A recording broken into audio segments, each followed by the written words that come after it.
सीमा पार बैठे देश के दुश्मनों को अब यह अच्छी तरह समझ आ चुका है कि भारत की सरहद अब कोई खुली सड़क नहीं बल्कि एक अभेद्य किला बन चुकी है। केंद्र सरकार और मोदी जी की तरफ से सीमा सुरक्षा बल यानी बीएसएफ के जांबाज जवानों को अब पूरी तरह से खुली छूट दे दी गई है। साफ संदेश है कि अगर किसी ने भी हमारी कटीली तारों को छूने या सरहद लांघने की जुर्रत की तो उसे उसी वक्त वहीं पर ढेर कर दिया जाएगा। देश की आन बान शान और हमारे वीर जवानों का मनोबल बढ़ाने के लिए तुरंत टीआरबी न्यूज चैनल को सब्सक्राइब करें और कमेंट बॉक्स में #BSF लिखकर यह जरूर बताएं कि आप यह वीडियो भारत के किस शहर या कोने से देख रहे हैं। अब आते हैं असली मुद्दे। बांग्लादेश बॉर्डर से आ रही खबर ने इस वक्त न सिर्फ दिल्ली से लेकर ढाका तक बल्कि पूरे दक्षिण एशिया की राजनीति और सुरक्षा गलियारों में एक ऐसा भूचाल ला दिया है जिसके बारे में किसी ने सोचा भी नहीं था। क्या भारत ने अपनी सीमाओं को सुरक्षित करने के लिए अब तक का सबसे बड़ा और निर्णायक कदम उठा लिया है, जिसकी गूंज से पड़ोसी मुल्क के सत्ता प्रतिष्ठान दहल उठे हैं? क्या सरहद पार बैठकर भारत की सुरक्षा व्यवस्था को चुनौती देने वाले सिंडिकेट का अंत आ चुका है? और आखिर भारत सरकार की वह कौन सी खुफिया नीति है जिसने सालों से जमे हुए घुसपैठियों को रातों रात अपना बोरिया बिस्तर समेटकर भागने पर मजबूर कर दिया है? आज देश का हर नागरिक जानना चाहता है कि भारतीय सरहद पर अचानक ऐसा क्या तूफान खड़ा हो गया है जिसने सीमा पार के आकाओं की नींद उड़ा दी है। यह कोई आम घटना नहीं है बल्कि दशकों से चली आ रही एक बहुत बड़ी और सुनियोजित लापरवाही के खेल का अंत है।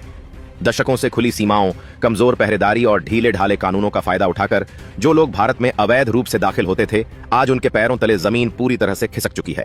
प्रशासन का डंडा कुछ इस तरह से चला है कि अब किसी को कोई मोहलत नहीं दी जा रही है। पहले ऐसा होता था कि लोग आसानी से सीमा पार कर जाते थे, फर्जी दस्तावेज बनवाते थे और देश के अलग अलग कोनों में जाकर छिप जाते थे, लेकिन अब वह दौर पूरी तरह जा चुका है। भारत ने बांग्लादेशी घुसपैठियों के खिलाफ एक ऐसा व्यापक और जमीनी अभियान छेड़ दिया है जिसने पूरे समीकरण को ही पलट कर रख दिया है। अब यह केवल कागजी धमकियां या राजनीतिक बयानबाजी नहीं रह गई हैं, बल्कि जमीन पर होने वाले सीधे और अचूक एक्शन का असर दिखने लगा है। इस कड़े प्रहार के पीछे एक बेहद कड़ा और साफ संदेश छिपा हुआ है। संदेश बिल्कुल साफ है कि अब भारत की भौगोलिक सीमाएं किसी भी तरह के अवैध अतिक्रमण को 1 इंच भी बर्दाश्त नहीं करेंगी। जो जहां से आया है उसे वहीं वापस जाना पड़ेगा और कोई भी बाहरी व्यक्ति हमारे देश के संसाधनों के ऊपर अवैध रूप से कब्जा नहीं कर सकता है। इसी खौफ, इसी घबराहट और इसी प्रशासनिक शक्ति का सीधा नतीजा यह है कि आगामी दिनों में होने वाली एक बेहद अहम वार्ता के लिए बांग्लादेश के बॉर्डर गार्ड्स के chief major general Mohammad Ashrafuz Zaman Siddiqui सीधे भारत दौड़े चले आ रहे हैं।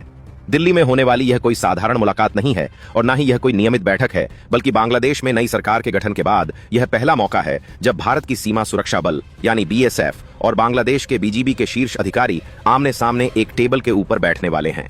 इस 4 दिवसीय उच्च स्तरीय सीमा वार्ता को रणनीतिक नजरिए से बहुत ही महत्वपूर्ण माना जा रहा है, क्योंकि भारत इस बार बचाव की मुद्रा में बिल्कुल नहीं है बल्कि सीधे तौर पर आक्रामक रुख अपनाने वाला है। भारत के अधिकारी पूरी तैयारी और पुख्ता सबूतों के साथ टेबल के ऊपर बैठेंगे। उनके पास सारे आंकड़े होंगे, हर एक घुसपैठ की टाइमलाइन होगी और वह हर एक उस सवाल का जवाब पड़ोसी देश से मांगेंगे जिसे अब तक राजनयिक स्तर पर टाला जा रहा था। आखिर भारत सरकार ऐसा क्या कर रही है जिसने सीमा पार इतना बड़ा असर दिखा दिया है? तो इसका जवाब है केंद्र सरकार की ओर से लागू की गई वह बहुचर्चित त्रिआयामी नीति जिसने रातों रात घुसपैठियों की कमर तोड़ दी है। इस विशेष नीति को अगर आसान भाषा के अंदर हम समझें तो इसके तहत सबसे पहले अवैध रूप से रह रहे लोगों की सटीक पहचान की जा रही है, फिर मतदाता सूची और सरकारी दस्तावेजों से उनके नाम हमेशा के लिए मिटाए जा रहे हैं और अंत में उन्हें वापस उनके देश में खदेड़ने की तैयारी है। इस नीति को अब इतनी कड़ाई और बारीकी से लागू किया जा रहा है कि सीमावर्ती इलाकों में जबरदस्त हड़कंप मचा हुआ है। गली गली और मोहल्ले मोहल्ले सघन चेकिंग अभियान चलाया जा रहा है।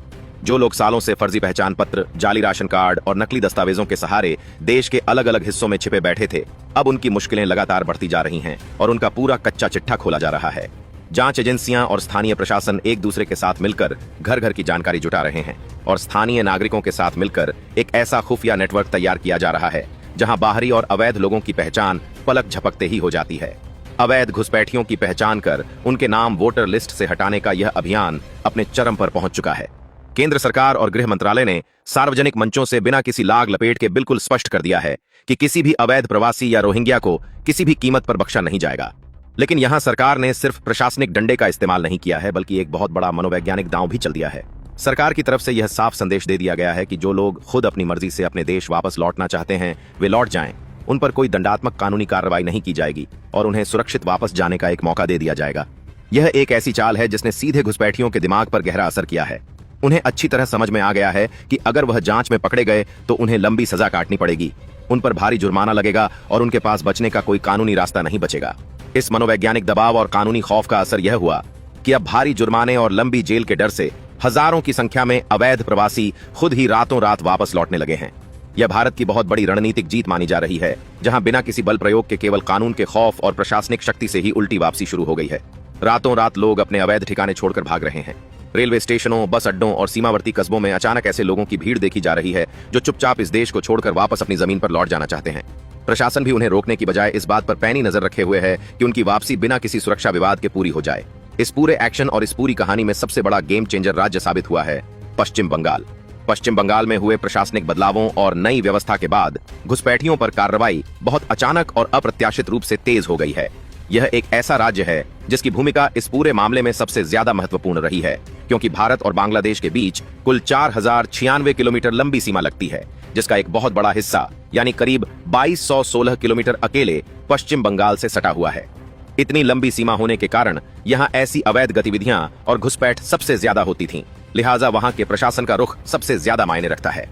नई प्रशासनिक व्यवस्था ने आते ही सीमा सुरक्षा को लेकर ऐसे ऐतिहासिक और कड़े फैसले लिए हैं जिनकी किसी ने उम्मीद भी नहीं की थी। जो काम सालों से फाइलों के अंदर दबा हुआ था, उसे कुछ ही दिनों के अंदर अमली जामा पहना दिया गया है। पश्चिम बंगाल के प्रशासन ने मात्र 7 दिनों के भीतर ही 600 हेक्टेयर भूमि सीधे सीमा सुरक्षा बल यानी बीएसएफ को सौंप दी है। यह कोई छोटी मोटी बात नहीं है, बल्कि यह राष्ट्रीय सुरक्षा के लिहाज से एक बहुत बड़ा मास्टर स्ट्रोक है। सालों से जमीन न मिलने की वजह से सीमा पर कटीले तारों की बाड़ लगाने का काम अटका हुआ था, लेकिन इस फैसले से बीएसएफ को पूरी छूट मिल गई है कि वह बिना किसी स्थानीय रुकावट के सरहद पर मजबूत फेंसिंग का काम पूरा कर सके। अब बीएसएफ को किसी भी तरह की कागजी कार्रवाई के लिए महीनों इंतजार नहीं करना पड़ रहा है। इसके अलावा राज्य में जगह जगह आधुनिक डिटेंशन सेंटर बनाने की प्रक्रिया भी तेज कर दी गई है, ताकि पकड़े गए घुसपैठियों को सुरक्षित रखा जा सके और फिर उन्हें पूरी कानूनी प्रक्रिया के तहत वापस उनके देश भेजा जा सके। यह सब इतनी तेजी से हो रहा है कि अवैध काम करने वाले सिंडिकेट को संभलने तक का मौका नहीं मिल पा रहा है। इससे भी बड़ा रणनीतिक फैसला लिया गया है चिकन नेक कॉरिडोर को लेकर। बहुत से लोग नहीं जानते होंगे कि चिकन नेक कॉरिडोर क्या है और इसकी रणनीतिक अहमियत क्या है। इसे सिलीगुड़ी कॉरिडोर भी कहा जाता है और यह भारत के नक्शे पर एक बहुत ही संकरा और पतली जमीन वाला हिस्सा है जो बिल्कुल कुछ किलोमीटर ही चौड़ा है। यह वह एकमात्र जमीनी रास्ता है जो हमारे पूरे पूर्वोत्तर राज्यों को भारत के बाकी हिस्सों से जोड़ता है। यह इलाका रणनीतिक रूप से इतना ज्यादा संवेदनशील है कि यहाँ जरा सी भी चूक या जरा सी भी विदेशी घुसपैठ पूरे देश की संप्रभुता और सुरक्षा व्यवस्था के लिए सबसे बड़ा खतरा बन सकती है। इसी बेहद खास और संवेदनशील इलाके में 121 हेक्टेयर जमीन सीधे भारत सरकार को हस्तांतरित कर दी गई है। इस कदम से बीएसएफ को इस इलाके में अपनी गश्त बढ़ाने, वहां पर आधुनिक सुरक्षा इंफ्रास्ट्रक्चर तैयार करने, हाईटेक कैमरे लगाने और घुसपैठ को पूरी तरह से ब्लॉक करने का एक अचूक मौका मिल गया है। अब इस रास्ते से किसी भी अवैध व्यक्ति का गुजरना पूरी तरह नामुमकिन हो जाएगा।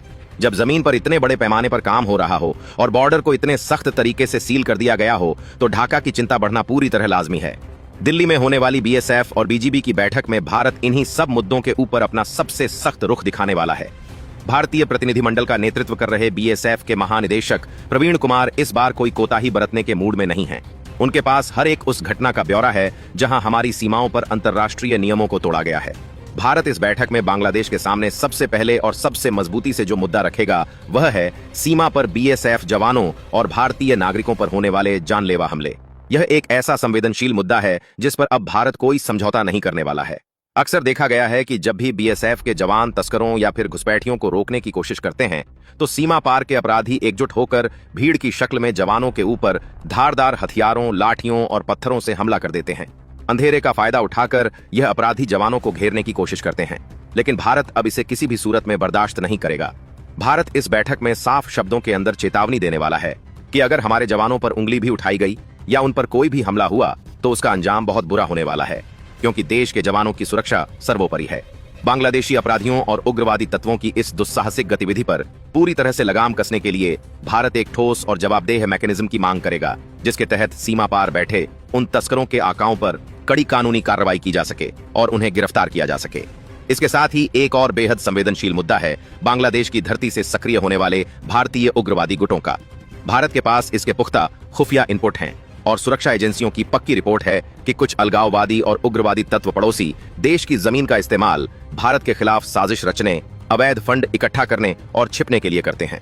वे वहां बैठकर अपने नेटवर्क चलाते हैं और भारत के पूर्वोत्तर राज्यों में अशांति फैलाने की कोशिश करते हैं। भारत इस उच्च स्तरीय वार्ता में कड़ा संदेश देने वाला है कि बांग्लादेश को अपनी जमीन का इस्तेमाल किसी भी भारत विरोधी गतिविधि के लिए तुरंत प्रभाव से रोकना होगा और उन्हें अपने इलाकों में चल रहे इन अवैध ठिकानों को नष्ट करना होगा। अन्यथा भारत अपने स्तर पर जो भी जरूरी कदम उठाने होंगे वह उठाने से पीछे नहीं हटेगा। अब बात करते हैं सीमा पर बाड़ लगाने यानी कि फेंसिंग की सबसे बड़ी चुनौती की, जो कि एक बहुत जटिल प्रक्रिया रही है।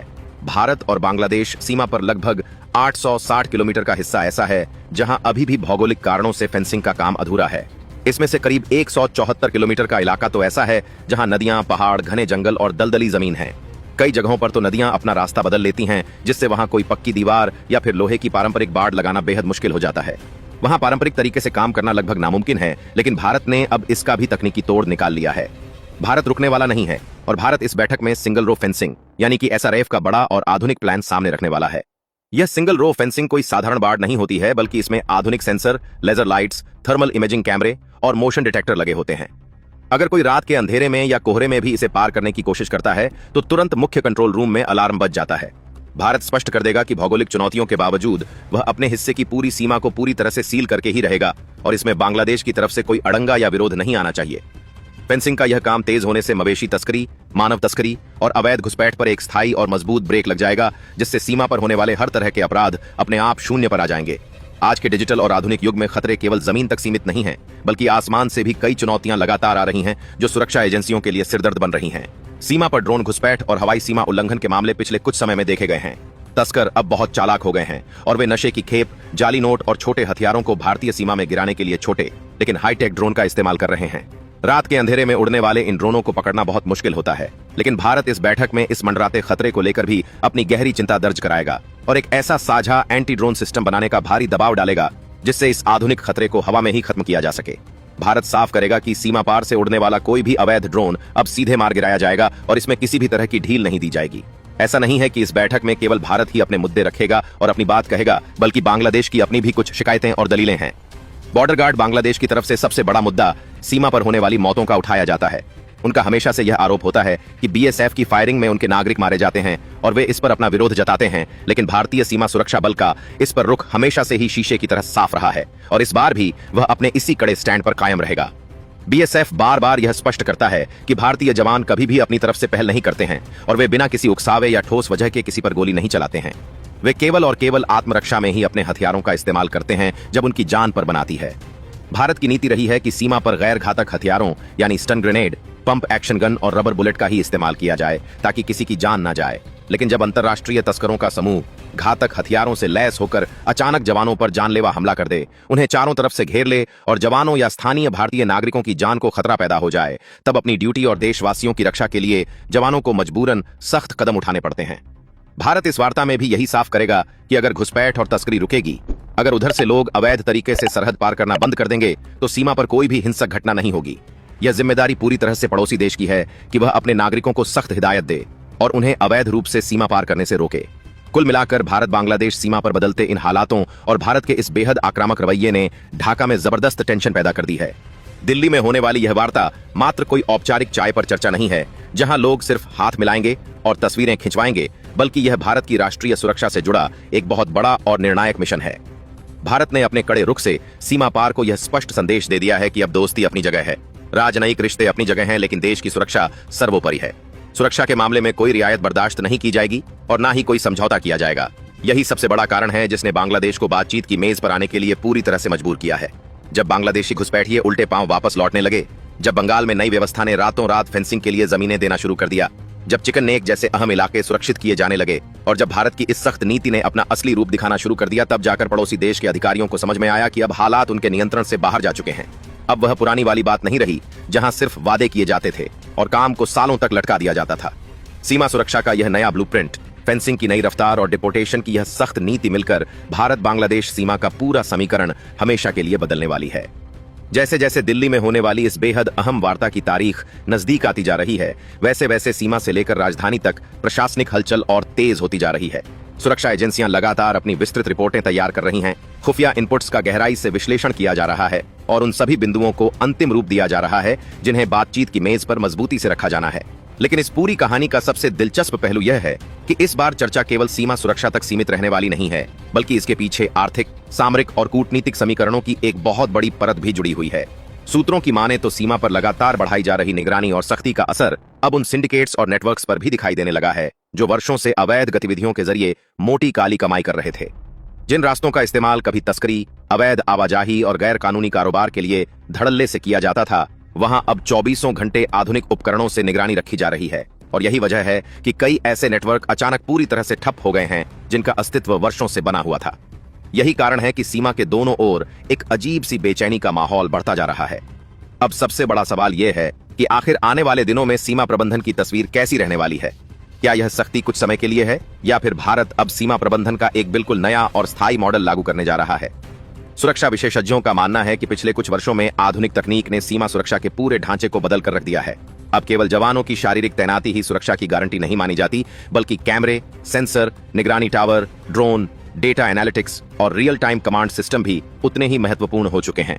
इसी वजह से अब कई सीमावर्ती इलाकों में नई परियोजनाओं पर तेजी से काम शुरू होने की चर्चा है। ऐसे पैचेस की पहचान की जा रही है जहां पहले निगरानी अपेक्षाकृत कमजोर मानी जाती थी और वहां अब आधुनिक तकनीक आधारित सुरक्षा व्यवस्था स्थापित करने की योजना बनाई जा रही है। इसका उद्देश्य केवल घुसपैठ रोकना नहीं है, बल्कि हर संदिग्ध गतिविधि पर तुरंत और सटीक प्रतिक्रिया देने की क्षमता विकसित करना भी है। इस पूरे घटनाक्रम का एक और बड़ा पहलू स्थानीय आबादी से जुड़ा हुआ है। सीमावर्ती गांवों में रहने वाले लोगों को भी अब सुरक्षा व्यवस्था का एक महत्वपूर्ण हिस्सा माना जा रहा है। कई जगहों पर विशेष जागरूकता कार्यक्रम चलाए जा रहे हैं और लोगों से संदिग्ध गतिविधियों की सूचना तुरंत स्थानीय प्रशासन को देने की अपील की जा रही है, जिससे स्थानीय प्रशासन के साथ उनका संपर्क बेहद मजबूत हो सके। सरकार का मानना है कि सीमा सुरक्षा केवल सुरक्षा बलों की जिम्मेदारी नहीं, बल्कि एक सामूहिक प्रयास होना चाहिए। उधर दूसरी तरफ कूटनीतिक मोर्चे पर भी गतिविधियां लगातार बढ़ रही हैं और दोनों देशों के उच्च अधिकारियों के बीच संपर्क बनाए रखा जा रहा है।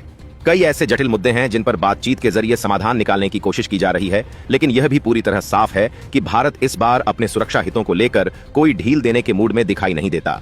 यही वजह है कि आने वाली इस बैठक को बेहद महत्वपूर्ण माना जा रहा है। इस पूरी कहानी में एक और दिलचस्प मोड़ तब आया जब सीमा से जुड़े कुछ पुराने और लंबित मामलों की नए सिरे से समीक्षा शुरू हुई। कई ऐसी योजनाएं जो वर्षों से ठंडे बस्ते में पड़ी थीं, उन्हें फिर से सक्रिय करने की चर्चा शुरू हो गई है और अधिकारियों को सख्त निर्देश दिए गए हैं कि जिन योजनाओं का सीधा संबंध देश की सुरक्षा और निगरानी से है, उन्हें प्राथमिकता के आधार पर आगे बढ़ाया जाए। इसका असर अब जमीनी स्तर पर भी साफ दिखाई देने लगा है। सुरक्षा एजेंसियों का मानना है कि आने वाले समय में सीमा सुरक्षा का स्वरूप पहले से बिल्कुल अलग और आक्रामक होने वाला है।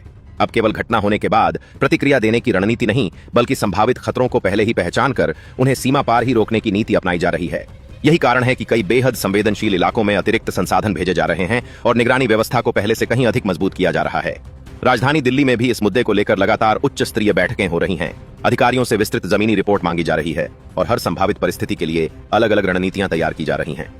सरकार यह सुनिश्चित करना चाहती है कि सीमा से जुड़ा कोई भी मामला भविष्य में राष्ट्रीय सुरक्षा के लिए चुनौती न बन सके।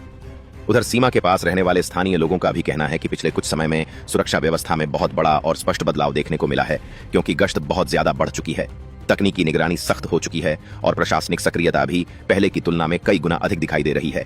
यही वजह है कि पूरे क्षेत्र में यह चर्चा तेजी से फैल रही है कि आने वाले महीनों में और भी बड़े और कड़े कदम देखने को मिल सकते हैं। अब सारी निगाहें उस महावार्ता पर टिकी हुई हैं जहां दोनों देशों के शीर्ष अधिकारी आमने सामने बैठने वाले हैं।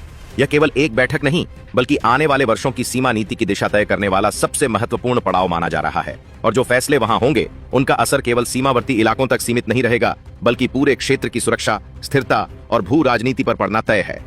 अब देखना यह होगा कि बातचीत की मेज पर कौन से नए प्रस्ताव सामने आते हैं और किन मुद्दों पर सहमति बनती है। लेकिन इतना बिल्कुल तय है कि सीमा सुरक्षा को लेकर शुरू हुई यह नई कहानी अभी खत्म नहीं हुई है, बल्कि इसका असली अध्याय तो अब शुरू होने जा रहा है, जिसके कई नए मोड़ आने वाले दिनों में हमारे सामने आने वाले हैं। सीमा सुरक्षा और अंतर्राष्ट्रीय कूटनीति के इस महामंच पर अब एक ऐसा नया मोड़ आ चुका है जिसने दोनों ही मुल्कों के रणनीतिकारों को चौंका दिया है। दिल्ली के गलियारों में इस बात की सुगबुगाहट तेज हो चुकी है कि भारत अब केवल अपनी जमीनी सरहदों को ही अभेद्य नहीं बना रहा है, बल्कि वह सीमा पार के पूरे इकोसिस्टम को हमेशा के लिए बदलने की तैयारी में है। सुरक्षा गलियारों से छनकर आ रही खबरें यह साफ बयां करती हैं कि आने वाले दिनों में सीमा प्रबंधन का जो खाका खींचा जा रहा है, वह सुरक्षा इतिहास में अब तक का सबसे आधुनिक और कड़ा मॉडल होने वाला है। इस नए मॉडल के तहत हर एक उस लूप होल को पूरी तरह से बंद किया जा रहा है जिसका फायदा उठाकर राष्ट्र विरोधी तत्व हमारे देश की आंतरिक शांति को भंग करने का दुस्साहस करते थे। इस पूरी रणनीति का जो सबसे बड़ा और गंभीर असर देखने को मिल रहा है, वह है सीमा पार के आर्थिक तंत्र पर लगा करारा प्रहार। विशेषज्ञों का मानना है कि जो अवैध सिंडिकेट सालों से फल फूल रहा था और जिसे कुछ रसूखदार ताकतों का मौन समर्थन हासिल था, वह अब पूरी तरह से तबाह हो चुका है। जब से भारत ने अपनी 3D नीति यानी डिटेक्ट, डिलीट और डिपोर्ट को जमीन पर उतारना शुरू किया है, तब से अवैध कारोबारियों और मानव तस्करों के आकाओं की रीढ़ की हड्डी टूट चुकी है। अब वे अपने ठिकानों को छोड़कर सुरक्षित जगहों की तलाश में भटक रहे हैं, क्योंकि उन्हें मालूम है कि इस बार भारत की खुफिया एजेंसियां और स्थानीय प्रशासन किसी भी तरह के दबाव में आने वाले नहीं हैं। जमीन पर हो रही इस चौतरफा घेरेबंदी ने यह साफ कर दिया है कि राष्ट्रीय सुरक्षा के मसले पर भारत की नीति अब पूरी तरह से जीरो टॉलरेंस की हो चुकी है और इसमें किसी भी स्तर पर कोई ढील नहीं दी जाएगी। जैसे जैसे दोनों देशों के बीच होने वाली इस उच्च स्तरीय वार्ता के घंटे नजदीक आ रहे हैं, वैसे वैसे तकनीकी मोर्चे पर भी भारतीय बलों ने अपनी तैयारी को अंतिम रूप देना शुरू कर दिया है। बताया जा रहा है कि सीमा सुरक्षा बल इस बार वार्ता की मेज पर केवल अपनी चिंताएं ही नहीं रखेगा, बल्कि वह सीमा पार के अधिकारियों को वह पूरा डेटाबेस सौंपने वाला है जो हमारी खुफिया एजेंसियों ने पिछले कुछ महीनों में कड़ी मशक्कत के बाद तैयार किया है। इस डेटाबेस में उन सभी रोहिंग्या और बांग्लादेशी घुसपैठियों की पूरी कुंडली शामिल है जो फर्जी दस्तावेजों के सहारे भारत के अलग अलग राज्यों में पैर पसारने की कोशिश कर रहे थे। इस पुख्ता सबूत के सामने आने के बाद पड़ोसी देश के अधिकारियों के लिए किसी भी तरह की बहानेबाजी या लीपापोती करना पूरी तरह से नामुमकिन हो जाएगा, क्योंकि भारत इस बार ठोस और समयबद्ध कार्रवाई की मांग पर अड़ा हुआ है। इस रणनीतिक बदलाव का एक और बेहद महत्वपूर्ण पहलू यह है कि अब भारत की नजरें उन सभी जलमार्गों और नदीय सीमाओं पर टिक गई हैं जहां मानसून के दिनों में गश्त करना बेहद चुनौतीपूर्ण हो जाता था। जैसा कि हम जानते हैं कि भारत और बांग्लादेश के बीच एक बहुत बड़ा हिस्सा ऐसा है जहां नदियां सरहद का निर्धारण करती हैं और इन इलाकों में पारंपरिक रूप से लोहे की बाढ़ लगाना हमेशा से असंभव माना जाता था। इसी भौगोलिक मजबूरी का फायदा उठाकर अक्सर बड़े पैमाने पर मवेशी तस्करी और हथियारों की अवैध सप्लाई की जाती थी, लेकिन अब भारत ने इस चुनौती का जो तकनीकी तोड़ निकाला है उसने तस्करों के होश उड़ा दिए हैं। नई सिंगल रो फेंसिंग और पानी के भीतर काम करने वाले आधुनिक सोनार और लेजर सेंसर की मदद से अब नदी की लहरों के नीचे होने वाली हर एक हरकत पर भी मुख्य कंट्रोल रूम से सीधी नजर रखी जा रही है। इसका मतलब यह है कि अब चाहे मौसम कितना भी खराब हो या नदियां अपना रास्ता बदल लें, भारत की सुरक्षा दीवार में परिंदा भी पर नहीं मार पाएगा। कूटनीतिक मोर्चे पर भी इस बार भारत का पलड़ा बेहद भारी दिखाई दे रहा है, क्योंकि पश्चिम बंगाल की नई प्रशासनिक व्यवस्था ने राष्ट्रीय सुरक्षा को सर्वोपरि रखते हुए केंद्र सरकार के साथ कदम से कदम मिलाकर चलना शुरू कर दिया है।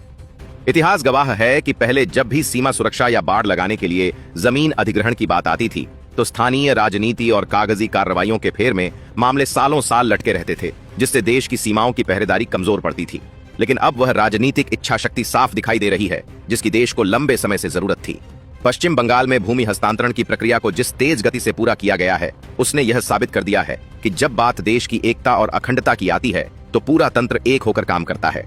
इसी प्रशासनिक तालमेल का नतीजा है कि सिलीगुड़ी कॉरिडोर यानी चिकन नेक जैसे रणनीतिक रूप से अति संवेदनशील इलाके को अब पूरी तरह से सुरक्षित कर लिया गया है, ताकि कोई भी विदेशी ताकत हमारे पूर्वोत्तर राज्यों की तरफ आंख उठाने की जरूरत ना कर सके। इस कड़े प्रशासनिक और सैन्य रुख के बीच जो सबसे बड़ी मानवीय और मनोवैज्ञानिक जीत भारत को मिली है वह है बिना किसी खून खराबे या बल प्रयोग के शुरू हुआ रिवर्स माइग्रेशन। जब घुसपैठियों को यह एहसास हो गया कि भारत की नई नीति के तहत उनके खिलाफ न सिर्फ कानूनी मुकदमा चलेगा बल्कि उनकी अवैध रूप से बनाई गई संपत्तियों को भी कुर्क किया जा सकता है, तब उनके भीतर का खौफ 7वें आसमान पर पहुंच गया। इसी खौफ का नतीजा है कि सीमावर्ती जिलों में अब हर रोज ऐसे दृश्य देखने को मिल रहे हैं जहां अवैध रूप से रह रहे लोग खुद ब खुद अपने ठिकाने छोड़कर वापस जाने की राह पकड़ रहे हैं। भारत सरकार का यह मनोवैज्ञानिक दांव बेहद अचूक साबित हुआ है, क्योंकि इसने दुश्मन की रणनीति को बिना किसी सैन्य टकराव के पस्त कर दिया है और दुनिया को यह संदेश भी दिया है कि भारत अपने कानूनों को लागू करने में कितना सक्षम और दृढ़ संकल्पित है। आसमान से मंडराने वाले आधुनिक खतरों को लेकर भी भारत इस बार बेहद सतर्क है, क्योंकि हाल के दिनों में पश्चिमी और पूर्वी दोनों ही सीमाओं पर ड्रोन के जरिए होने वाली अवैध गतिविधियों में इजाफा देखा गया था। विदेशी ताकतें अब पारंपरिक तरीकों को छोड़कर तकनीक का सहारा ले रही हैं ताकि वे भारतीय सीमा के भीतर मादक पदार्थों और नकली नोटों की खेप गिरा सकें। लेकिन भारतीय रक्षा वैज्ञानिकों और बीएसएफ ने मिलकर एक ऐसा स्वदेशी एंटी ड्रोन सिस्टम तैनात करना शुरू कर दिया